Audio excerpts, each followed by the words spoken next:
Jongin yo ban ruai ka jing ruai ka balai spa pra la pinye yu ruai ko muk tien jobu hamalai ki tien ki kam pergi konta piyat man ka sni ko ka tien jobu namar ken mal putei ka ni ka jing ruai ka balai spa pra ba hadir ka ne dia ban ruai asu ha ban ko dia ko dia lima na na kabala blay na po mau pa ban kuliah na katil jong blay pa kan kan sa gijing duway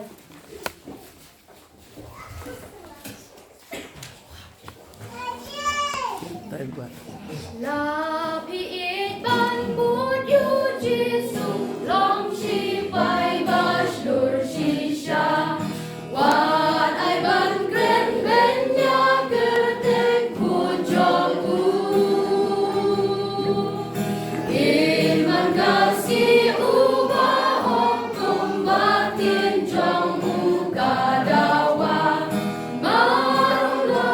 gela u shu yai sa kum ju la pi yu trai ko muk tin jong u aman lang tien ki kam pen i kum ta Piyat mangkasi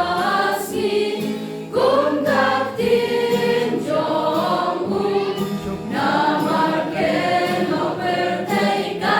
api api